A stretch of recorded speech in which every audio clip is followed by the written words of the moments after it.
Hey everyone, welcome back to Office Politics. I am your host, Jasmine Reed Clark, and this is the space where we talk about life after the offer letter.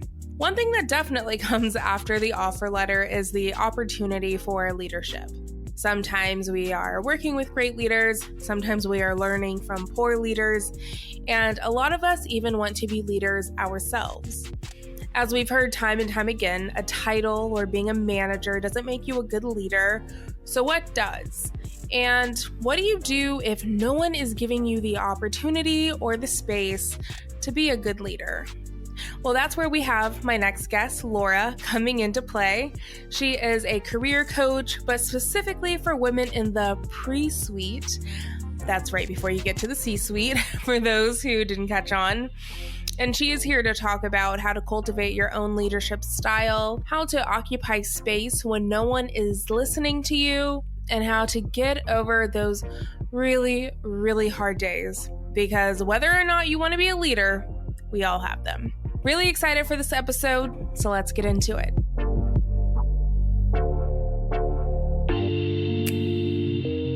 Hi, Laura. Thank you so much for being here. Hi, Jasmine. I am so excited to be here. Any chance to talk with you, I am all about. Yes, no, it's really refreshing to actually know someone who's in the industry and in the career coaching business because, well, first, I don't think I've even asked you this. Maybe I have, but do you still, I still almost feel strange calling myself a career coach, but not because necessarily of imposter syndrome, but more like I still think people think it's, if you believe it, you can achieve it. And I just want to be like, no, we really do have substance to the things we do. Yes. It's yeah, I mean, you don't want to get me going down that train because honestly, we'll talk about it for hours. But yes, sometimes I think people think that I am like just somebody who encourages other people, and I love encouragement. Don't get me wrong, but I want the world to know we are more than just the Ted Lassos of workplace problems, right? We are more than that. Exactly.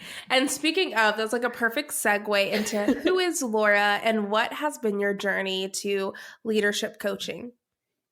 Well, I'm Laura. Funny you should ask.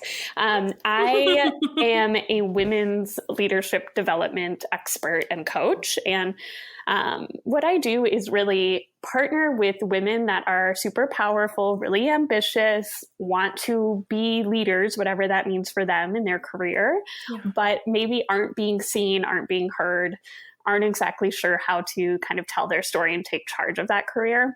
And the reason that I do it is because it's exactly what happened to me, right? I came out of school very eager to like change the world and do big things in my career and climb the ladder.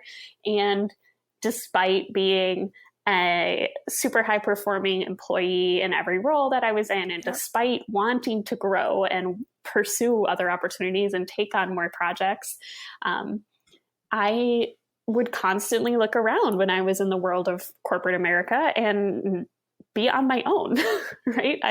I wanted to grow within the company, and I wanted to really do more to help the mission and the vision. And there was no support to help me do that. And so I ended up leaving corporate America and seeing so many other brilliant women at the same stage in their career as I was leave too, to start their own businesses because there was no structure for developing them into leadership roles. So I decided to make it my mission to create that structure.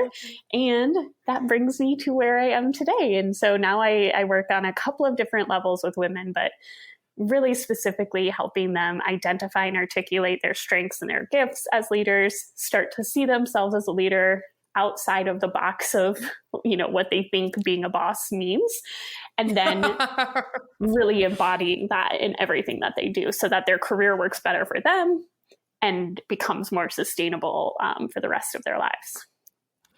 And when you talk about the idea of being a boss, I had to laugh because I think we all at one point thought we all had to be Miranda Priestley. And for some, maybe that is your instinctual leadership style. But no matter if you are Miranda Priestley or not, likely the word ambitious or ambition comes up. So let's talk about ambition for a moment. In your website bio, you share how being ambitious was never your problem. Getting people's attention despite your age was. And it reminded me of this article I recently read about the ambition penalty. And financial expert Stephanie O'Connell Rodriguez shared some data that supports when women do get hired and reach leadership positions, they are more likely to be disliked and disrespected by their peers. Meanwhile, at home, when straight women have financial and career success, it's common for their romantic partner, it's common for their relationships to suffer. So with us living in a world where we're damned if we are too ambitious, we're damned if we're not ambitious enough, quote unquote, what is the first step toward being our own champion and really like just tuning out the noise? Yeah, it is a real lose-lose out there sometimes for women in leadership. I mean, I think what you said is it's so important to talk about these implicit power biases, because there is this perception that if you're not striving for more, then you're complacent or a lazy employee. But if you are striving for more and you're a woman, then you are unlikable. And then when you do get the role, then it turns into a whole variety of different things. I think some researchers call it the double bind for women in leadership. It's like if they behave in more traditionally masculine ways as a leader, then they are liked less, but they are respected more. And if they don't behave in traditionally masculine ways, they are liked more, but respected as a leader less. And it's like, well, if everybody's going to judge me anyway, let me just do whatever the fuck I want, right? I mean, in some ways it reminds me, it reminds me of like Michael Scott when he's like, yes. Would you rather be feared or loved? I want people to fear how much they love me. So, no, but exactly. It's a double-edged sword or a catch-22 or whatever idiom we're using. Yeah, use them all. Yeah, it's hard. And I have had people tell me before, like, the fact that you work with women only is so unnecessary because, you know, feminism worked and women are equal. And I'm like, let's not even have that conversation. But I think pre-pandemic, the answer to this would have been, okay, the first step you can take in being your own advocate and growing yourself at work is to develop a career plan, you know, finalize that with somebody who is in favor of your growth and start working it. And I think post-pandemic, the answer is the same. Plus, let's first just spend a little bit of time rewriting the rules for what it means for you to be successful in your career. So many women, we had this mass exodus of women from the workforce in the pandemic because I believe it's because the workplace hasn't worked for women for many, many years, if ever. And that created this very stark realization of it through those circumstances. And now women are like, okay, we want more. Like, let's find an environment that is more flexible, that gives us more tools, that develops us, which is exactly what my story was too. So I think these days, when we're talking about the first step toward being your own champion and really tuning out all of the noise around you, it's tuning into your voice, asking yourself, okay, what do I actually want to be seen as? What kind of legacy do I want to leave as a leader? Yes. What are my personal and professional values? And how do I really reverse engineer that legacy into who I'm showing up as at work tomorrow? I love that. Man, and so many people, whether it be external validation or external rejection, aren't doing that. And you touched on something that I love so much that you have on your site, which is something I preach in my own coaching. Combating imposter syndrome by identifying what makes someone uniquely valuable and embracing your own personal power, aka not everyone needs to be Miranda Priestley or, whoever it is. So in addition to tuning into yourself, is there anything else you would really advise listeners to do when cultivating their unique leadership style? Yeah.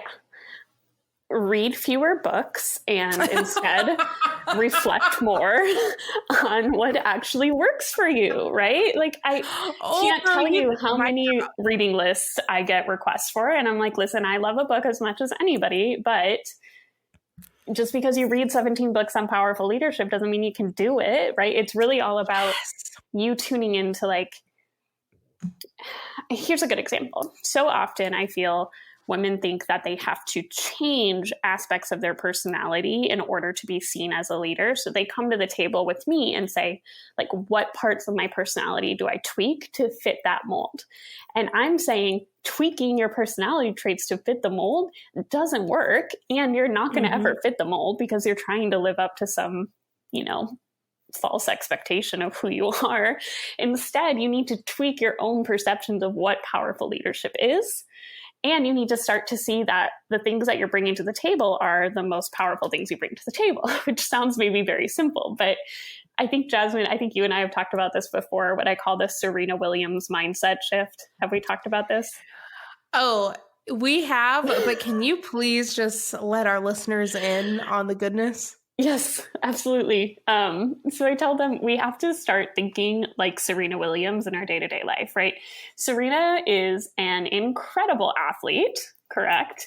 But she does not spend 5 of her training hours a week on learning how to play basketball for the sake of being a more well-rounded athlete, right?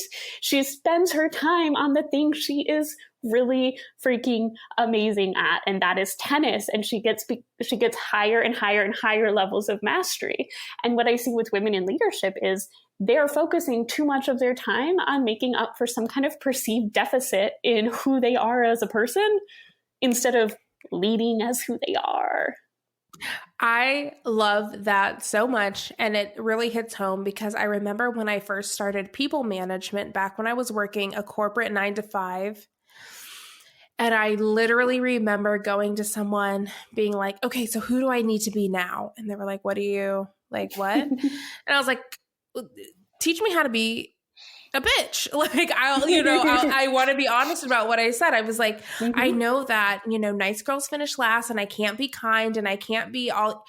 And the person who was literally at this job because she was in her golden years and she had done all of the like high level things. She was like, yeah, she's like, that's actually rookie shit. And if that's not who you are, everyone's going to be able to see through it anyway. So who do you really want to be? And I'm so grateful that I had that person at that time in my corner. But yeah, I think that is a huge misconception that we all have to adopt more quote unquote masculine features or habits in order to be successful. Well, and another thing too is, I guess another baby step is working on your communication and defining your communication style. Because again, so many women come to me and they're like, hey, I've been told I need to work on my communication. I don't know about you, but are the women in your life not like the best freaking communicators that you know? So why are they going into the workplace and then they're like, oh no, I don't know how to communicate? No, you're just speaking a different language from the very corporate, very masculine language that's happening in the workplace. You're probably a better communicator than a lot of people there. So 100.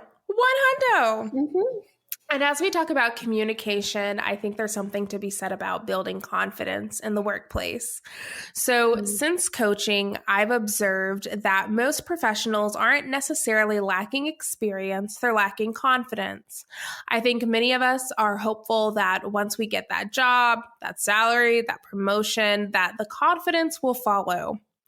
What does it really mean to be confident in the workplace? And how does a professional dig deeper to ensure that they're confident no matter the circumstances, no matter if they just got fired or they just got promoted?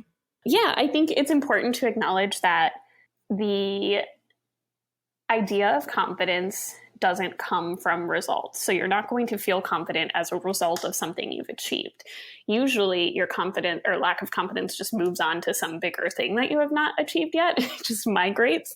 so that you are constantly feeling inferior. I think instead of believing that confidence comes from results, we have to acknowledge that confidence comes from self-trust. So for me, that's all about helping these women that I work with, understand themselves, understand their gifts, understand their approach, and then start to prove to themselves over and over again that they are capable of creating the best possible solution in whatever situation they're in, right? And that is where the confidence comes from. You may not always have the answers, but you know that you will use whatever you have available to you to make the best choice in that moment and to move forward. And that's really what it's all about. And I think I love what you said, because it really reminds me of this point. In fact, that person who I said was retired and doing the corporate 9 to 5 as, for fun money. Yeah. I remember being, because I was her boss actually at the time, and I took her outside. I was crying because we had just gotten out of a meeting where somebody asked me a pretty poignant question and I didn't have the right answer or the smartest answer in the room. And somebody who was on paper on the org chart under me had the better answer. And I thought, oh my gosh, this is a sign that I am stupid, incompetent, shouldn't be a leader. I'm so dumb. And I took her outside and I was crying and I said, I'm not meant for this, whatever. And she said, being a manager doesn't mean you're the smartest person in the room. And it really was in that moment that I ever heard that. I really thought, prior to that singular moment crying outside of a boba shop, that if I'm not the smartest person in the room, I can't be the best manager in the room or even a manager at all. Yeah. Yeah, it's true. And I want to touch really quickly on that phrase manager too, the difference between managers and leaders, because I have people that reach out to me who are saying, I want to be a leader, absolutely, but I don't have a managerial role yet. And I think it works the same way that confidence does. It has to be reverse engineered, right? So you need to start showing up as a leader in whatever role you're in order to be seen as ready for a official leadership role. So I work with women all the time before they reach that manager or director level to help them start owning their career now, start speaking up now, start taking responsibility now, instead of waiting until somebody's like, okay, yeah, they've demonstrated enough capability. We'll grant them leadership now. Like, here's your and official. It's like, so rarely do you get that career fairy godmother. So you have to be, as what you preach on your website through your coaching and your products, you have to do that and be your own advocate. And, it really reminds me of a phrase that we've all heard, imposter syndrome. Mm-hmm. And I love to ask coaches, when you look back at your own journey, because I'm an accidental entrepreneur and I'm here because I had so many fuck ups and somehow I was able to really squeeze delicious lemonade out of lemons. But I want to ask you about your journey, Laura. Like, what was what was driving your own imposter syndrome early in your career? And how do you wish someone would have actually comforted you instead of saying, oh, it gets better? Yeah. Yeah. For me, it was listening too much to the people around me in corporate America and believing that their opinion and observation was truth.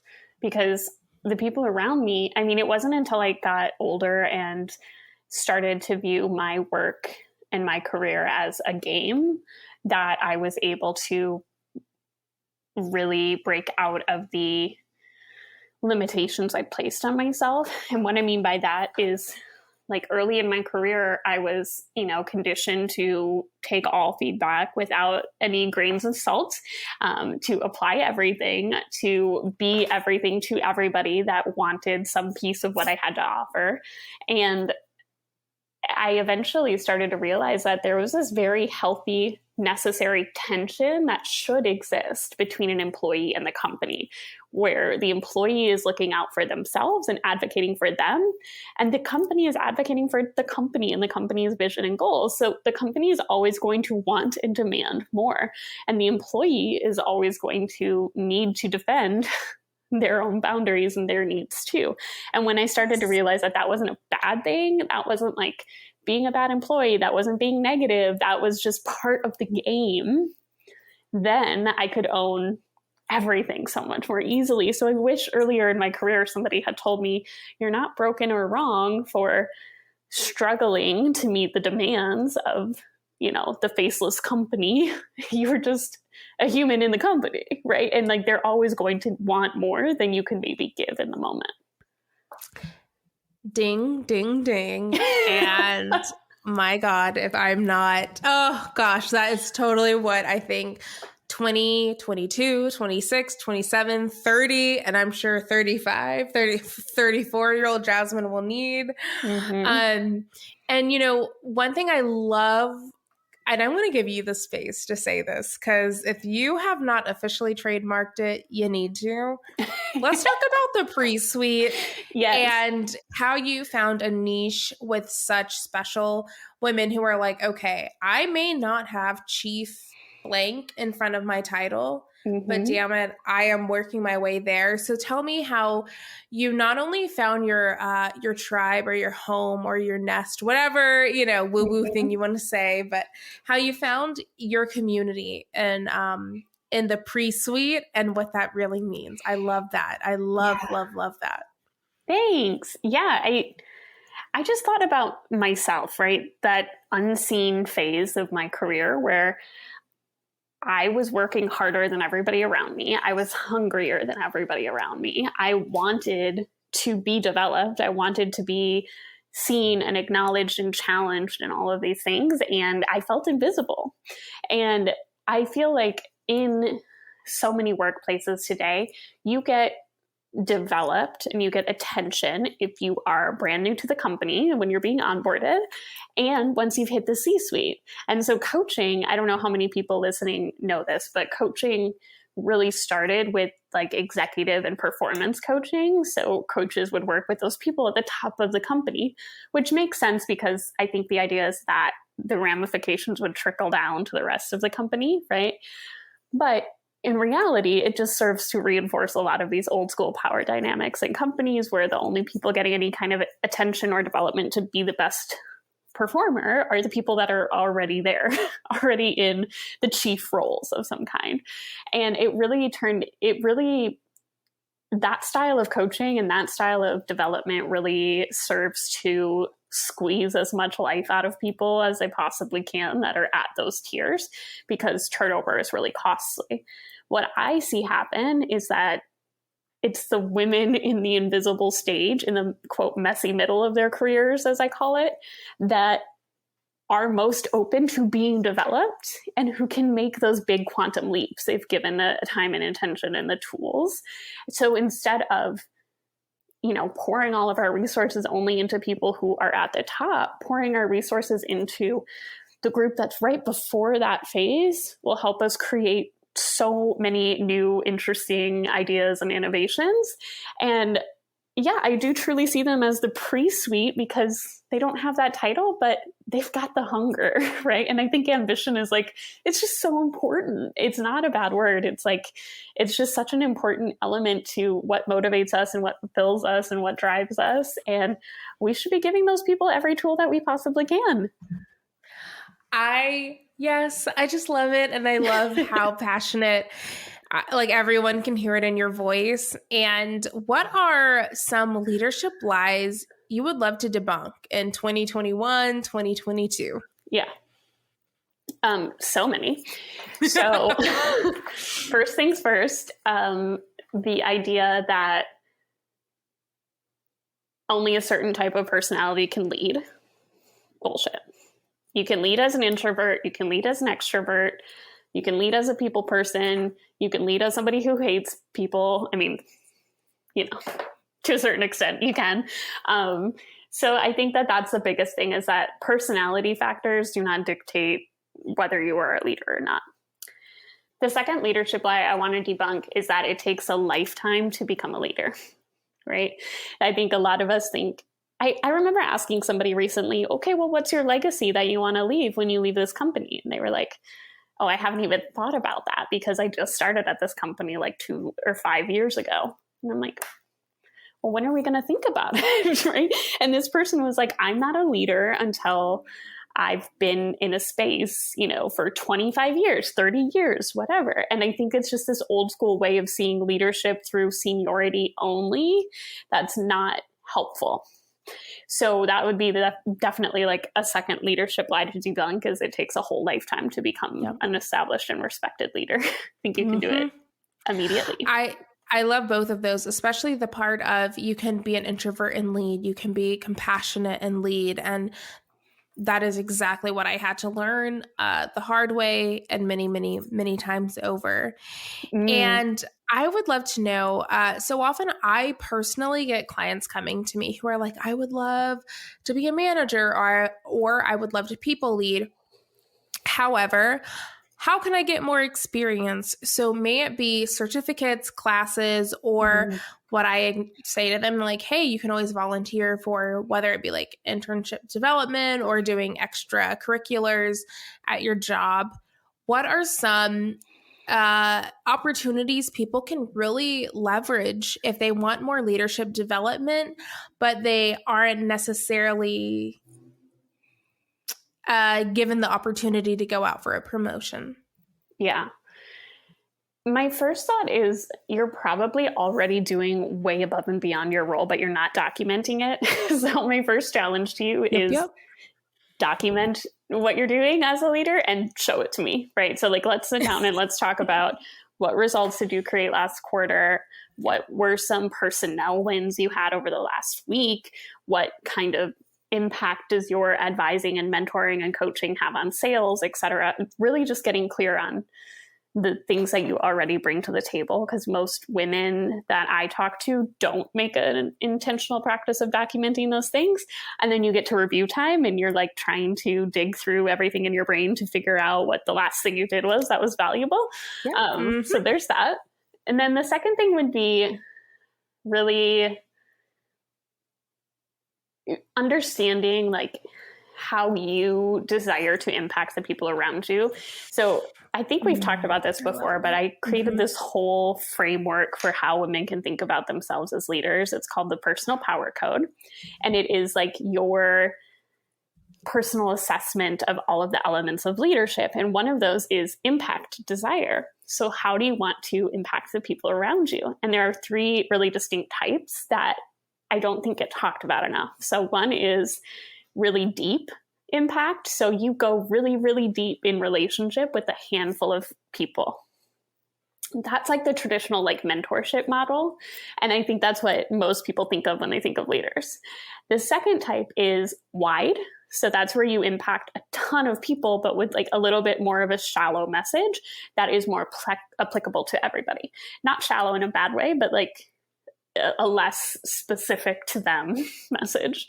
So that's like Brene Brown, right? She's got like a wide impact instead of a deep impact. And then there are the people who go after really targeted relationships for the sake of working with the individuals that will create the most change. So that reminds me of like the old school, executive coaching style we've talked about, but it can also be like lobbying the right people in the office, really intentionally picking the people who have the most ability to change the pieces of the workplace that you want to and building relationship with them. So if you can even just figure out that one piece of your power code, you start to understand what opportunities around you fit that desire. And then that helps you weed those out. And I wish so badly, I wish I would have had that kind of coaching. It's something I think I've had to learn through so much trial and error. So what do you wish career coaches did differently so that they themselves could be packaging that messaging and really, like, I don't want to say gifting, but really helping further develop those so that they can lead from a place of intention? Yeah. I have again, a million thoughts, because I think if you're a leader in your industry, you're always thinking about ways that you want your industry to change and like step up and do better. I think so many career coaches, and I'm curious if you feel this way too, they just reinforce harmful workplace practices and expectations, right? Yes. So they teach their people how to play with the office politics versus helping their people rewrite office politics, right? And I'm like, that is some bullshit. I'm not going to teach you like how to get a guy on board who hates women. Like I'm like, that's not like a thing. I'm going to teach you how to have a conversation with somebody and like help them see the value in what it is that you do and vice versa. But so that's a huge thing. But also this idea of like making leadership a lifelong pursuit through the way that we structure coaching work. So this is like maybe kind of specific to the world of coaching, but you know, if you're curious about working with somebody for your career, if you start Googling career coaches, most people offer like a 6 to 12 month contracted coaching opportunity, because it's all rooted in this idea that change takes time, right? And new habits take time to build, which is fair. My biggest beef with that is like, it doesn't have to be that way, because actually results can be immediate. It's really about how powerful and targeted your work is and specific to the right person. So my biggest challenge to coaches and career coaches especially is like, let's get more women in leadership now, not 12 months from now. So that's why I created Powerhouse, which is my in-person transformation day for women leaders. Like if you come to me and you say, I want to step up, I want to get promoted, I want to make more money, I want to be a leader, I want to be respected, let's do that now in like 14 days from now instead of 12 months from now. And we can do it all within the space of a day if your people are focused and if you are focused and you have the solution. And we got them. So let's do it. It was funny because when I was telling my husband, I was like, this is so smart. And he's like, oh yeah, that makes it. And not that he's a career coach, but like, I think he was like, oh, that makes a ton of sense, because he hears me after calls sometimes saying, man, I kind of feel like I'm sort of stuck at level 2 with a certain client, and it's hard, but I almost just want to fast forward and be like, okay, once you master this is what we'll get to. And I think what you have developed is extraordinarily forward-thinking, thoughtful, and efficient. And because if nothing else, Jordan was like, God, that is a way more efficient time or use of her time. I'm like, right? Thank you. So, yeah, it's really exciting. And like to see the shift in the women that I work with, it's unreal. Like I wish I had a video to capture how people walk into Powerhouse, which is with this perception of like, I've got all this shit I need to unpack and like change, and I need to be better. And then the way that they leave, and we do coaching and neuro-linguistic programming. So there's like a lot of things happening both consciously and subconsciously. And they walk away like, oh, I've actually fucking got this. Like I had it before. I just didn't know I got it. Like the shifts are huge. Wait, have you seen the movie Teen Witch? No. From like 1989. No. All I will say, you have to. It's one of my favorite movies of all time. But basically, very long story short, the moral of the story is she had it all along, and she just needed, for her, it was this witch, the psychic around the corner, but she just needed somebody else to believe in her. And with that, I want to dive into our rapid fire. Please. So we have four easy questions. You can answer them as a career coach. You can answer them as any job you've done, or just Laura, the human being, having a human existence. When was a time, either professionally or personally, that you realized the right thing and the hard thing are the same? I will say this, Jasmine. I realized that the hard thing and the right thing are the same when it came time to choose myself and to leave a job that didn't support me in all the ways I needed and start my own. And it was terrifying. It felt like this selfish choice, and it also felt completely unrealistic and unattainable. Yep. And it also was right. Yes. Yes, yes. Yes, yes, Laura. I get that too well. And what is one thing about wealth management and or business that few people know, but you wish everyone knew? It's okay to be boring. Like, boring makes you money. You know what I mean? Like, and when I say boring, I don't mean like your message, but like repeat yourself, like do things the same way, create systems. Like, I have a little mantra I tell myself, which is like, the more boring I get, the more people that I reach, because that's how I create consistency in my messaging and in my content and in my offerings for people. That you are speaking directly to me when you say that. So thank you so much. You're welcome. And complete this sentence. The best way to handle a toxic work environment is to blank. The best way to handle a toxic work environment is to be the exception. Don't be toxic just because the people around you are. Amen. Amen. And I'll add to that. It can be really seductive to gossip and all of that. And that's something I definitely took part in my early 20s. Nothing good comes of it. So just be above it. Those people will not matter later. It's true. And then my final question is, where can everyone keep up with you? Well, everybody can follow me all over the intranets. So lauraweldy.com is my website, and they can find all my stuff there. But I'm super active on Instagram at Laura Weldy and on LinkedIn, and basically anywhere there's space for me to yell about why women deserve to be in leadership roles and make space for them at the table. That's where I am. Perfect. Thank you so much for being on here. And guys, everything will be in the show notes below.